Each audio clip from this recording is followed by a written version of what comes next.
Olá a todos, sejam bem-vindos ao meu canal. Meu nome é Pietro e hoje nós teremos resenha, finalmente, de um livro em francês, uma obra-prima de literatura francesa, que é uma peça de teatro escrita pelo Pierre Corneille em 1786, que é conhecida como O Cid.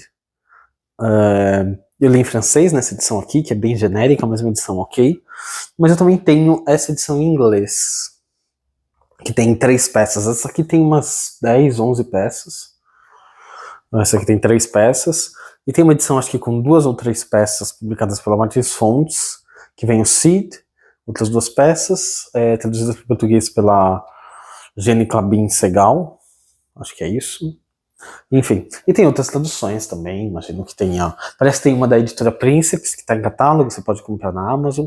Não sei se é boa, é bem baratinha, mas não sei se é boa. Enfim, um clássico do teatro clássico francês, que, vamos falar a verdade, não é muito lido hoje em dia, né? E é meio curioso isso, porque é um dos clássicos que, assim, se você lê literatura do século XIX, literatura do começo do século XX, é muito comum aparecer menção a essa peça. Era uma das peças mais famosas do mundo. Eu estava lendo Evgeny Onegin, tem uma menção muito famosa em Brás Cubas, vou até pegar aqui. Peguei, Brás Cubas. Tem uma menção famosa em Brás Cubas, que é o título de um dos primeiros capítulos. Capítulo 6 de Brás Cubas é uma referência a essa peça. É uma fala da peça muito famosa. Cadê? Chimène qui le dit, Rodrigue qui le crut. No francês, muito ruim. É alguma coisa como Ximena, quem diria? Rodrigo, quem acreditaria? Enfim, é uma frase famosa de um momento da peça. E, enfim, é uma peça aí, um texto que era referência para várias gerações de leitores, etc. E que desapareceu um pouco do nosso cânone de clássicos. Ok, tem pessoas que leem, ao ponto de ter uma edição popular da editora Príncipes. Sim, tem pessoas que leem. Mas não dá para negar que raramente é um livro que está na lista de clássicos que todo mundo precisa ler. Mesmo Racine, que é o grande dramaturgo e, enfim, tragediógrafo, talvez, do teatro clássico francês, mesmo Racine não é uma presença constante e garantida nas listas de leituras dos maiores clássicos, blá blá blá. Muito menos ainda o nosso querido Corneille e a peça em questão, que é a peça mais famosa dele, é a primeira grande peça trágica dele. Ela não é exatamente uma tragédia, ela é o que daria para chamar aí de uma tragicomédia, mas ela não é, quando a gente fala tragicomédia, não é no sentido de que ela é engraçada, não é muito engraçada. Também não é muito trágico, mas enfim, é uma coisa mais ou menos nesse meio termo, e que inaugura a grande estação do teatro clássico francês, em 1736, a gente nem está na época ainda do Luís XIV, a gente está na época do Luís XIII, mais do que a gente está na época do grande cardeal Richelieu, é o momento que a França está se consolidando como um poder na primeira grandeza na Europa, um momento em que você tem uma centralização muito forte, finalmente, depois do século XVI francês, que é tão caótico com as guerras protestantes, é um momento em que se surge uma estabilidade e surgem as primeiras tentativas, os primeiros esboços de criar uma arte clássica em diferentes campos. Nas artes a gente tem isso muito, vou falar um pouco da relação com as artes, mas enfim, tentando dar um pouco de contexto antes de falar dessa peça.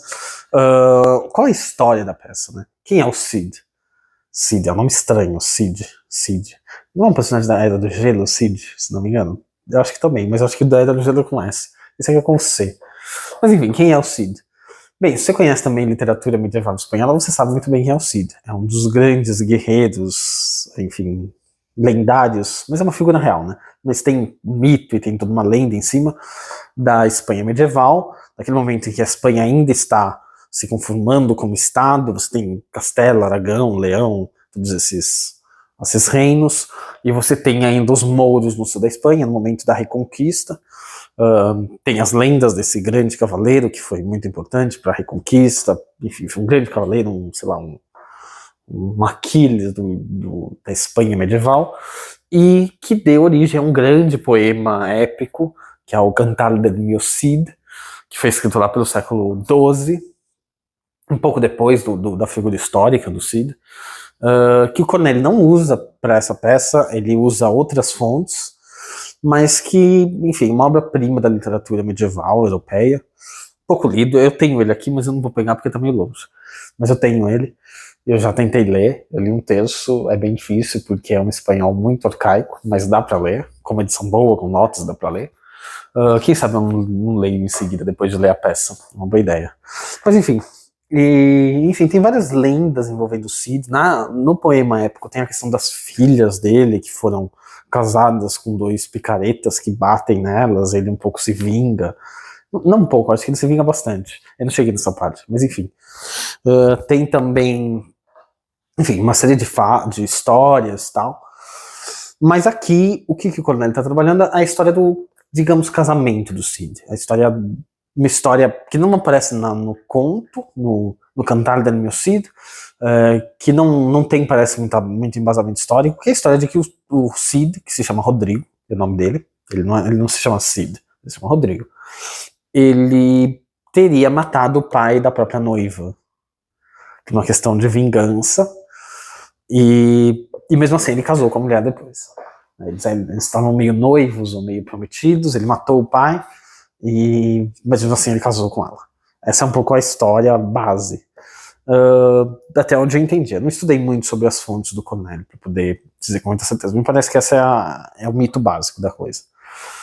E o Cornélio vai se apropriar disso. Tem alguns textos do século dele, um pouco anteriores, espanhóis, que ele usou de fonte, mas ele vai retrabalhar isso dentro de um universo do teatro clássico, vai criar uma tragédia de acordo com... Se você conhece alguma coisa do teatro clássico, tem a questão da unidade de ação, tem uma questão da unidade de tempo, a peça tem que acontecer em 24 horas, num lugar só, que ele dá um migué, ele diz que o lugar só é a cidade de Sevilha, então tem... A ação nesse caso você passa em vários palácios, em vários lugares, mas assim, um teatro, uma peça do Racine, por exemplo, a unidade de ação, quer dizer, é um lugar só, é uma sala, é um palácio só, não é uma cidade. Mas ele aqui dá esse migué, deu uma dor de cabeça depois, críticos questionaram isso, mas, enfim, são alguns dos preceitos do teatro clássico. E um dos preceitos mais famosos é a ausência de qualquer menção ao mundo corpóreo, ao mundo baixo, a criação de um estilo muito elevado, vou tomar uma aguinha aqui, muito elevado, e desprendido, né, das necessidades e de tudo aquilo que a poética clássica entende como baixo, enfim, que pertence a um nível estilístico inferior. Então, ele vai, enfim, trabalhar essa peça. A história que está acontecendo aqui é muito simples. O Rodrigo está prometido para Ximena, que é a noiva dele. Nossa, eu tô enrolando horrores para fazer a sinopse, mas é que é uma coisa muito distante da gente, então tem que dar alguns contextos, etc. Mas o Rodrigo está prometido para Ximena, os pais dos dois estão sabendo e tal, só que tá tendo uma discussão de quem vai ser o professor do filho do rei, quem vai ser o tutor do pirralho lá, do príncipe, e tudo indica que vai ser o pai da Ximena, que é um nobre um pouco mais velho, etc. Ok, vai ser ele, só que na hora que sai o resultado, assim, do processo seletivo do tutor, não é um processo seletivo, né, mas enfim, é tudo muito conciso, assim, não tem mensageiros, não tem coisas, as coisas principais não acontecem na cena, é muito mais os diálogos e os confrontos, mas enfim, fica-se sabendo que quem foi escolhido na verdade foi o pai do Rodrigo, né, do Cid. E o pai da Ximena, em vez de falar, legal, perdi essa, ele faz um barraco, ele dá uma treta escrota com o pai do Rodrigo, e ele bate no pai do Rodrigo, ele dá um tapa no pai do Rodrigo, e aí o pai do Rodrigo vai pegar a espada, só que ele é fraco, ele não consegue, e cria assim uma situação humilhante pro pai do Rodrigo. Aí o pai do Rodrigo fala, você é mais forte que eu, você é meu filho, tem toda a nossa linhagem, você precisa se vingar desse cara. Você não pode deixar esse cara fazer o que fez. Aí o Rodrigo fala, não, mas ele é pai da minha noiva, tal, não dá. Ele falou, se vira aí, precisa. E aí ele arranja um duelo, ele tem todo monólogo, etc. O que fazer, o amor, o dever e tal, tem toda essa coisa. E ele chega à conclusão que, sim, eu vou me vingar, porque se eu não me vingar, uma das coisas que ele fala, né, é que se eu não me vingar, eu vou ser um noivo, eu não vou estar à altura da minha noiva, eu vou estar me rebaixando, entendeu? Porque esse cara, que é o sogro dele, ofendeu a minha linhagem. Então ele decide desafiar o pai da menina para um duelo. O pai da menina fala, não, eu gosto de você, não precisamos duelar, sei lá, deixa quieto e tal. Só que o Rodrigo vai e ele mata o pai da menina no duelo. Ele duela e ele mata o pai da menina. E aí é uma treta, porque aí a menina, a Ximena, quer se vingar. Só que aí ela fica dividida, não, porque ela ama ele, não, mas ela quer se vingar. E aí fica aquela coisa, mano, mas o mais importante é se vingar, o importante é, em primeiro lugar, o dever. E aí fica isso, entendeu? Só que aí vão chamar ele pra guerra. Enfim, vai acontecendo várias coisinhas. Tem uma outra, a filha do rei também é apaixonada por ele. Tem o rei também. Enfim, tô tentando não dar spoiler, sei que faz sentido, mas enfim. Mas eu vou dar spoiler, porque foda-se. É uma peça do século XVII e ninguém lê isso aqui esperando um final surpreendente. Mas enfim, aí o que acontece é que tem todas essas peripécias e no final o Cid ganha uma batalha, o Rodrigo, ele acaba recebendo o apelido de Cid, porque Cid tem alguma coisa a ver com um nome árabe que se dava para rei ou para governante, porque ele capturou alguns reis árabes, enfim, ele ganha a batalha, aí como última tentativa de vingança da Ximena, ela arranja de um cara meio aleatório bater num duelo com o Rodrigo pra, enfim, pra salvar a honra dela, pra vingar ela. E aí o Rodrigo vence o duelo, mas não mata o cara e fala, não, eu venci o duelo, não matei o cara, e o meu prêmio vai ser casar com ela. E a ela, depois de ter feito todo o protocolo da vingança, e ele ter feito também o protocolo, matando o pai dela, mas ter feito todo o protocolo, eles ficam kits e eles se casam. É isso. Quer dizer, eles marcam de casar por daqui a um ano, porque ela vai ter um ano pra ficar chorando. Enfim. Como dá pra ver pela história, temos uma questão aqui que é uma história bem feita, uma história bem feitinha, é muito bem construído tudo, mas e isso acontece às vezes quando a gente vai ler alguma coisa muito antiga, é algo que deixou um pouco de fazer sentido para uma sensibilidade moderna. Toda essa história, se a gente for, quase nada que você lê anterior ao século XIX faz sentido para uma sensibilidade moderna, se você lê direito. Mas nesse caso é um pouco demais isso. Você tem um cara que mata o pai da menina e ela gosta dele. E essas paixões deles não são paixões de uma peça de Shakespeare, né? Romeu e Julieta, que você vai acompanhando. É uma coisa que existe desde o começo e que não tem versos escrevendo o efeito da paixão. A paixão existe, eles se gostam, aparentemente. Mas o verso, o Cornélio não tenta no verso dele dar a ver os sentimentos e tudo mais. É uma coisa muito mais intelectual o que ele está fazendo. Os versos não tem a beleza do Racine. O Racine é outra coisa. Se você lê a Fedra do Racine, os versos da Fedra, você sente alguma coisa no amor. Ele está tentando representar essa paixão que acontece na peça. Você lê a Thalie, você tem a perversão da personagem também está sendo representada. Você tem os estados de ânimo, as paixões tentando aparecer de algum jeito, ainda que muito sublimadas dentro daquele estilo trágico. No caso do Cornélio, me parece, tentando não Zé Povinhar aqui, mas me parece que o que está em jogo é mais uma operação intelectual. Ele está colocando um personagem contra o outro, e a parte mais rica da peça são os diálogos. São muito bons os diálogos, porque você lê e você fala, não, mas ele podia fazer tal coisa, só que aí você vê que o autor já se adiantou, ele já pensou, não, ele já vai construindo os argumentos, dando todas as possibilidades, e de pouco em pouco ele vai chegando no lugar onde ele quer chegar. E o que está em jogo mesmo, aqui é a ideia de dever, né? A ideia do que é aquilo que é certo, e em parte como isso não só está acima da paixão que ele sente por ela, então não é porque ele está apaixonado por ela que ele não tem que se vingar e etc, mas que é algo que não é isolado dessa paixão, porque como eu disse, ele fala em um determinado momento que não se vingar seria, vou pegar a edição francesa, né, para vocês não acharem que eu fiquei lendo na edição inglesa, mas enfim, depois eu falo das edições, ficar segurando a edição francesa. ele não se vingar seria aquilo interferiria no amor dele, na paixão dele, porque ele se rebaixaria não se vingando e ele seria algo inferior aos olhos dela, da paixão. Ele tem que a paixão e o dever e a honra, e a palavra que ressoa muito nessa peça, em quase toda a peça do teatro clássico francês é gloire, a glória, né? Que não é a ideia de glória que a gente tem, é uma ideia que engloba muito mais coisa. Essa ideia não é alienável das paixões humanas, é tudo uma coisa só. A interpretação que se faz mais dessa peça é de que o Cid, o Rodrigo, ele tá dividindo entre a paixão e o dever, mas como eu tô tentando explicar, é uma coisa só.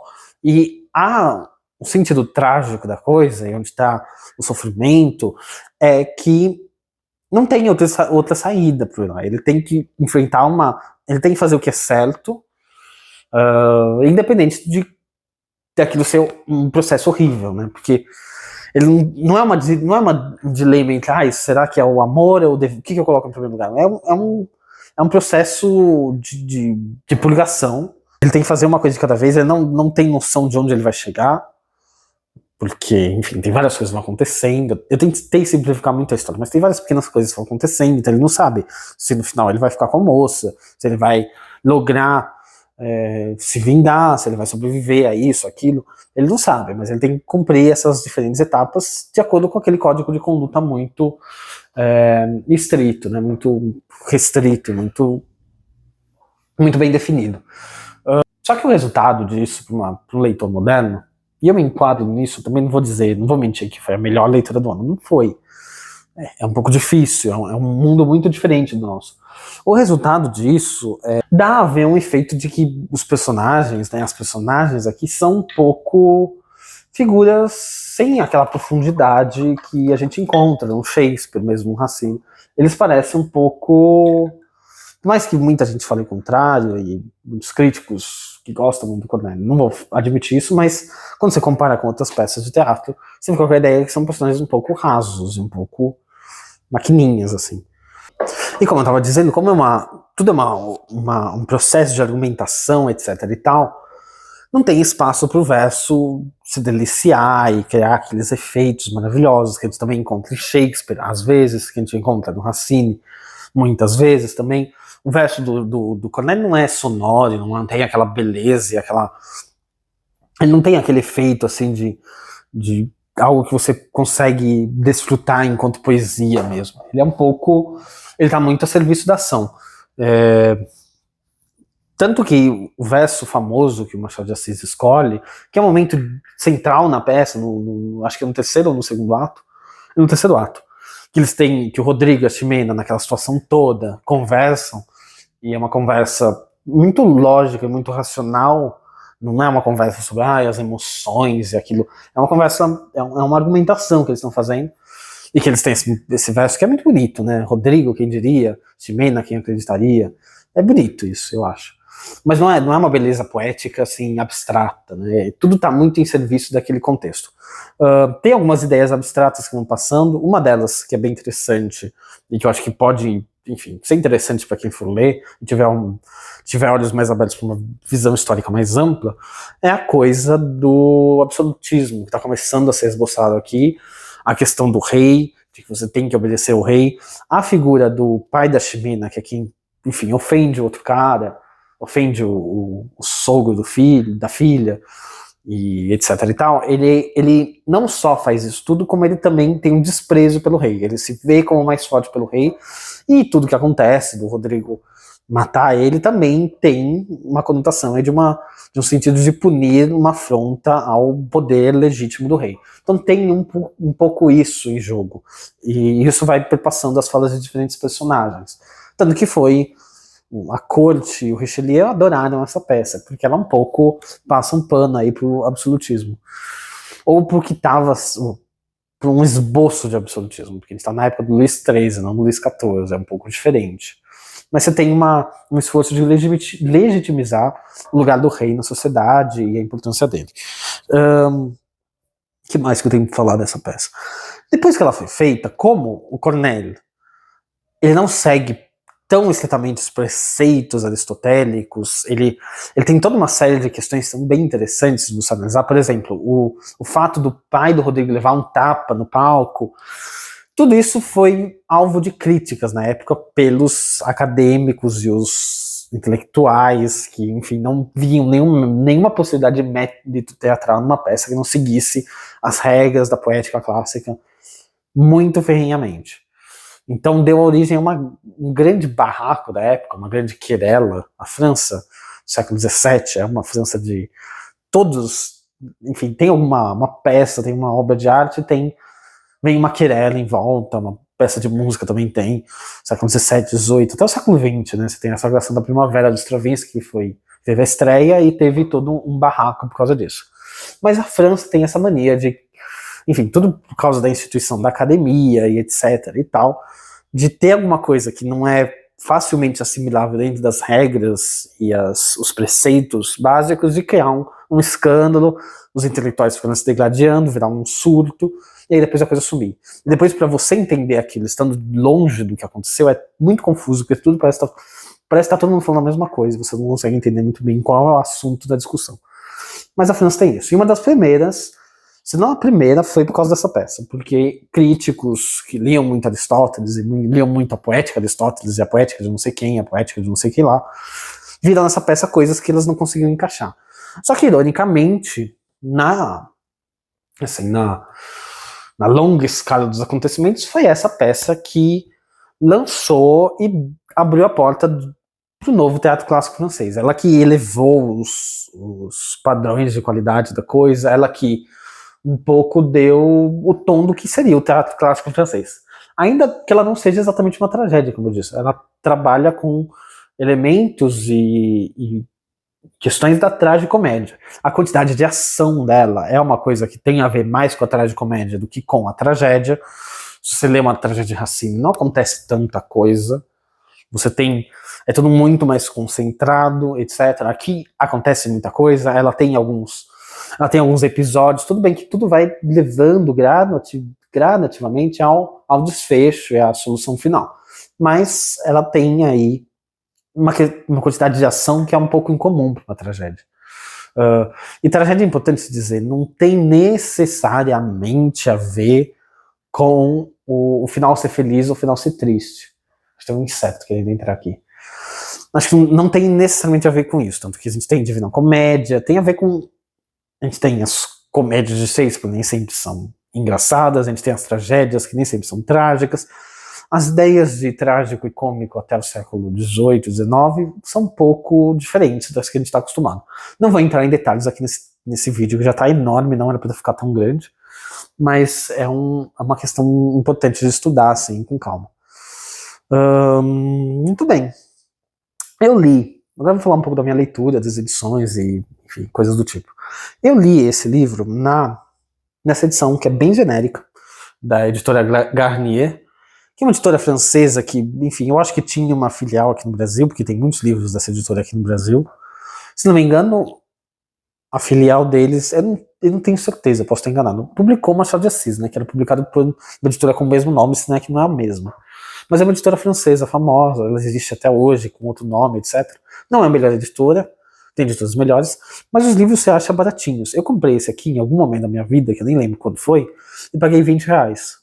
É uma edição em francês, super ok, não tem notas, nada, tem um texto correto e tal. Aqui estão as minhas marcações. Mas eu tinha essa edição muito fofa da Penguin, que eu comprei porque eu achei bonitinha. Simples assim, tava muito barato, paguei tipo R$5 isso aqui. Eu achei bonitinho. Ela tem introduções, ela tem um pouco mais de notas, e aí eu li as introduções aqui. Se eu tinha alguma dúvida, às vezes, do francês, que não ficou tão claro, eu checava aqui, nem sempre me ajudava. Eu tenho também os dicionários de francês, já mostrei em algum vídeo. Eu tenho um dicionário só da literatura francesa do século XVII, que é bem legal. Usei mais esse dicionário, da Larousse, me ajudou bastante. E é isso, não foi a melhor leitura do ano, porque eu sou um cara mais de... Eu me atraio mais por versos e poesia, etc. Teatro é muito importante, ação dramática é muito importante, eu gosto também. mas não tem a beleza do verso que você encontra no Racine, como eu já disse 50 vezes. Então não foi uma leitura tão estimulante. Eu não sei como é para a maioria das pessoas que lê isso aqui, qual é a impressão que elas têm. Eu senti que a história, não o jeito que a história é contada, o jeito que acontece, mas a história e essa intelectualidade um pouco excessiva nas ações dos personagens e tudo mais, e esse código de conduta tão rígido e que é tão distante da nossa época, e até um pouco distante da época do autor, né, que escreveu isso aqui no século XVII, mas é uma história que se passa lá no século XI, e ele tem um pouco em mente questões e noções que são dessa época que ele está descrevendo. Eu sinto que tudo isso um pouco afasta um leitor moderno e dificultam isso aqui ter o mesmo impacto que tem as obras do Racine, que por causa da poesia, por causa da descrição das paixões humanas nas obras do Racine, ela acaba tendo um interesse maior. E eu preciso falar de Racine aqui no canal.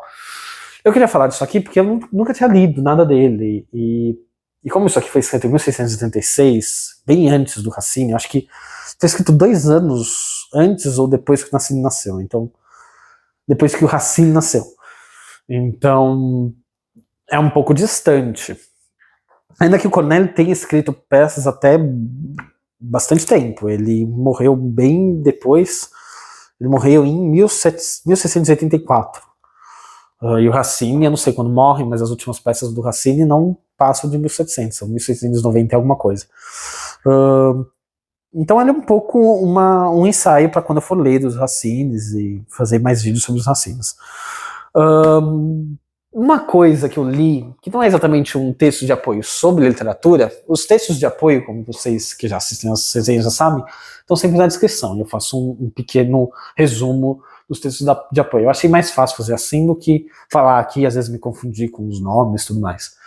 Então, se você quer saber os textos de apoio que eu usei para montar o vídeo, estão aqui embaixo. Mas, fora isso, eu tenho esse livro aqui, muito bom, de arte e arquitetura francesa do século XVII, do grande historiador inglês Anthony Blunt, que fofoca. Se vocês assistiram The Crown, ele aparece. Ele foi o cara que traiu a Inglaterra para KGB. Um dos caras traiu a Inglaterra para KGB. Eu não sei se ele foi preso, mas ele se fudeu muito. Mas além de ser um espião, um traidor, ele era também um historiador de arte da primeira grandeza, um dos maiores historiadores de arte de todos os tempos. Ele era um grande especialista nesse assunto, né, na França do século XVII, XVIII. 17, né? 16 e 17, entre outras coisas. Ele tem um capítulo aqui sobre Poussin, o pintor, o grande pintor francês dessa época, 1600 e qualquer coisa, e ele compara o Poussin com o nosso querido Corneille. E ele fala algumas coisas que eu achei muito interessantes, que eu não li em outros textos de apoio, né? Sobre essa questão da relação, tanto no pintor quanto no escritor, essa relação com as paixões humanas e a questão do dever e tudo mais. Eu achei que ele faz uma apresentação muito elegante. E se você gosta de história da arte, eu vou tentar fazer isso, estou tentando fazer isso nas resenhas, de sempre trazer alguma referência das artes ou das músicas, ou da música, para enriquecer um pouco melhor, um pouco mais a cultura de todo mundo. Inclusive a minha, que faço os vídeos e tem que pesquisar as coisas. Então, se você tem interesse no texto, você também pode aproveitar e ter interesse nas obras do Poussin, que são maravilhosas e que tem um pouco uma função histórica comparáveis às do Corneille, né? Enquanto são esse primeiro ensaio francês de fundar um classicismo, ou no caso do Corneille, não tanto nessa peça, mas é uma coisa que eu sinto que ele fez um pouco na vida dele, pelo que eu li, mas no caso do Poussin, sim. Enfim, paralelos que dá para traçar, e que o Anthony Blunt faz muito bem. Muito bem, acho que essa é a resenha, acho que não tem mais nada a dizer. No nível pessoal, como eu disse, não é a melhor leitura do ano, tal, mas é divertido. Acho que é isso. Espero que vocês gostem, se inscrevam. Se você gostou dessa resenha, se inscreva. Me fala o que você achou, porque eu acho que tem poucas resenhas dessa peça no YouTube. Eu acho que poucas, enfim, tentam ler a obra com alguma seriedade. Então, se você gosta dessa peça, fala aí o que você achou, o que eu errei, o que eu acertei. Vai ser bem útil. Acho que é isso. Espero que vocês tenham gostado. Até mais, se inscrevam. E aliás, se você gostar do conteúdo e estiver maratonando os vídeos do canal, não deixa de se inscrever no clube de membros. Eu preciso postar vídeo, mas eu vou postar assim nos próximos 2 ou 3 dias. Vou tentar no clube de membros falar de questões mais aprofundadas. Se você, enfim, as resenhas vão continuar sendo feitas em público, os vídeos principais de temas mais gerais vão continuar sendo feitos na parte pública. O clube de membros vai ser mais para aprofundamentos, coisas que eu acho que se eu publicar no YouTube vai ter um engajamento próximo de 0. Então um pouco vai ser esse o critério para o clube de membros. Mas não deixa de se inscrever. Sei que não tá tão barato, mas eu preciso ganhar alguma coisa com isso, porque tem uma questão do YouTube que eu só recebo dinheiro se tiver um determinado valor. Se você achar que tá muito caro o valor que eu coloquei, a gente pode diminuir.